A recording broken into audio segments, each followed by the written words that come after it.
Hello friends, હું જ્યોતિ ગજ્જર સુરતથી. આજે હું તમારી સાથે હોટેલ કે રેસ્ટોરન્ટમાં મળે એવી દાલ મખની ઘરે કેવી રીતે બનાવવી એની રેસીપી શેર કરીશ. ઘરમાં નાના મોટા બધાને પસંદ આવે એવી આ દાલ મખની ચોક્કસ માપ સાથે અમુક ટિપ્સને ફોલો કરીને બનાવવામાં આવે તો ખાવામાં બહુ જ ટેસ્ટી લાગે. દાલ મખની બનાવવા માટે કઠોળને સારી રીતે ધોઈને 10થી 12 કલાક માટે પલાળી દેવાના. કઠોળ સારી રીતે પલળી ગયા હોય તો ઝડપથી બફાઈ જાય અને એકવાર કઠોળ બાફી લીધા પછી દાલ મખની બનાવવામાં વધારે સમય ન લાગે.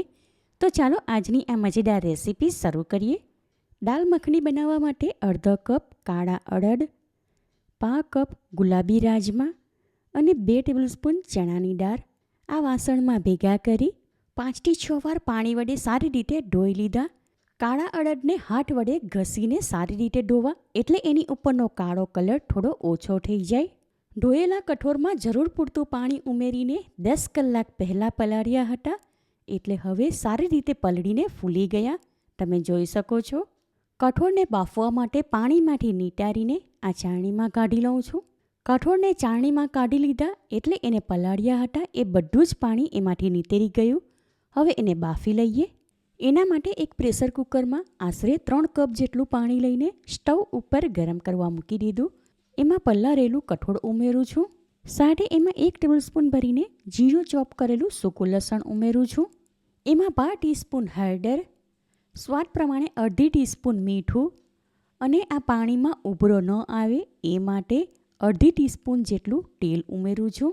હવે કુકરમાં ચમચી વડે હલાવીને પાણીમાં આ બધું મિક્સ કરી લઈએ. ત્યાર પછી એનું ઢાંકણ બંધ કરું છું અને મીડિયમ ફ્લેમ પર એમાં 6થી 7 વિસલ આવી જાય ત્યાર પછી ગેસ ફ્લેમ બંધ કરી દઈશું. દાલ મખનીમાં નાખવા માટે 3 મીડિયમ સાઇઝના ટામેટાં અને 2 નંગ તીખા લીલા મરચાં લીધા. ટામેટાને ગ્રાઇન્ડ કરવા માટે નાના ચોરસ ટુકડામાં કાપી લઉં છું. હવે એક નાનું મિક્સર જાર લીધું. એમાં નાની ટુકડીમાં કાપેલા લીલા મરચાં અને ટામેટાં ઉમેરું છું. હવે જારનું ઢાંકણ બંધ કરીને આ બધું ગ્રાઇન્ડ કરી લઈએ. પાણી ઉમેર્યા વગર ટામેટાં ગ્રાઇન્ડ કરીને એની પ્યુરી બનાવી લીધી. હવે એને મિક્સર જારમાંથી એક વાસણમાં કાઢી લઉં છું. કઠોળ પ્રેશર કૂક થઈ ગયું અને કુકર પણ ઠંડુ થઈ ગયું માટે એનું ઢાંકણ હટાવી દીધું. આમાં દાળ અને રાજમા પણ સારી રીતે બફાઈ ગયા. એને ચમચા વડે મેશ કરી લઈએ. આમાં દાળ થોડી આખી પાખી છોડીને રાજમા સારી રીતે મેશ કરી લીધા.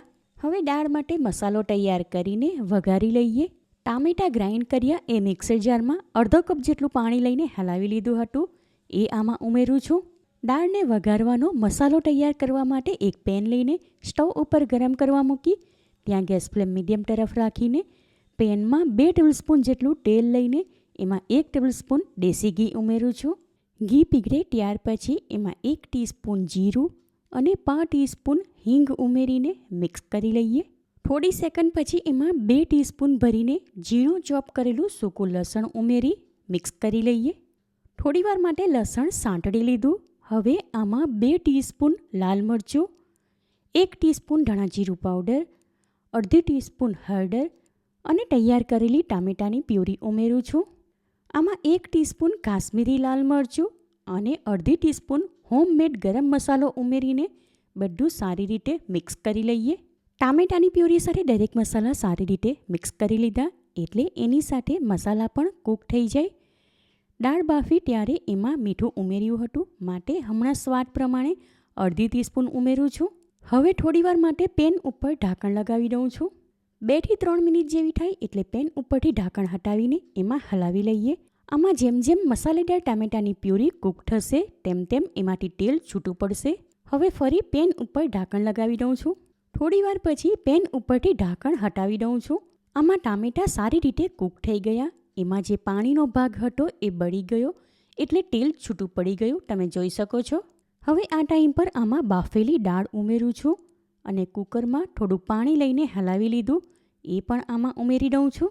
મસાલા સાથે દાળ સારી રીતે મિક્સ કરીને જરૂર પ્રમાણે એમાં બીજું 1 કપ પાણી ઉમેરું છું કારણ કે હજુ આ દાળને ઉકાળશું એટલે એમાં પાણીની જરૂર પડશે. હવે પેન ઉપર ઢાંકણ લગાવી ગેસ ફ્લેમ બિલકુલ લો તરફ રાખીને કમસે કમ 12થી 15 મિનિટ માટે દાલ મખની ઉકાળી લઈએ એટલે એમાં દરેક મસાલાના ફ્લેવર સારી રીતે આવી જાય. વચ્ચે થોડી વારે પેન ઉપરથી ઢાંકણ હટાવીને એમાં હલાવી લેવું એટલે પેનના તળિયામાંથી ડાઘ ન લાગે. આશરે 15 મિનિટ માટે દાલ મખની ઉકાળી લીધી. એટલે હવે થોડી ઘટ્ટ અને એક રસ થઈ ગઈ, તમે જોઈ શકો છો. માટે આ ટાઈમ પર આમાં થોડું અમૂલ બટર અને થોડી ઝીણી કાપેલી કોથમીર ઉમેરું છું.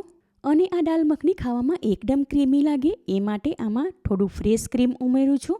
હવે આ બધું દાલ મખની સાથે સારી રીતે મિક્સ કરી લઈએ. અહીં તમારે ફ્રેશ ક્રીમના બદલે મલાઈ લેવી હોય તો લઈ શકાય. હવે આ ટાઈમ પર દાલ મખની ટેસ્ટ કરી લઉં છું. આમાં મરચું બરાબર છે, પણ સ્વાદ પ્રમાણે મીઠું ઓછું છે, માટે 1/3 ટીસ્પૂન જેટલું ઉમેરું છું. દાલ મખની તૈયાર છે, માટે ગેસ ફ્લેમ બંધ કરી દઉં છું. ત્યાર પછી એને એક બીજા વાસણમાં સર્વ કરું છું. દાલ મખનીમાં ઉપરથી ફ્રેશ ક્રીમ અને બટર નાખું છું. સુપર ટેસ્ટી ગરમા ગરમ દાલ મખની તૈયાર છે. જોતાની સાથે તરત જ ખાવાનું મન થઈ જાય એવી આ ગરમા ગરમ દાલ મખની જો આ રીતે ઘરે જ બનાવવામાં આવે તો બહારને ભૂલી જશો. ગરમા ગરમ દાલ મખની રોટી, પરોઠા, કુલચા કે જીરા રાઈસ અથવા પ્લેન રાઈસ સાથે પણ ખાઈ શકાય. આ રેસીપી તમે એકવાર ચોક્કસ ટ્રાય કરો. ગેરંટી સાથે કહું, ઘરના બધા જ આંગળા ચાટીને ખાશે. તમે મારી રેસીપી કયા શહેરમાંથી જુઓ છો અને કેવી લાગી એ કમેન્ટ કરીને જણાવો. રેસીપી પસંદ આવી હોય તો વિડીયોને લાઇક કરીને શેર કરો. ચેનલ પર નવા હો તો સબસ્ક્રાઈબ કરીને બાજુમાં આપેલા બેલ આઇકન પર ક્લિક કરો, એટલે આવનાર દરેક નવી રેસીપીઓની જાણકારી તમને મળતી રહે. ફરી મળીશું એક નવી રેસીપી સાથે. ઈટ હેલ્ધી એન્ડ સ્ટે હેલ્ધી.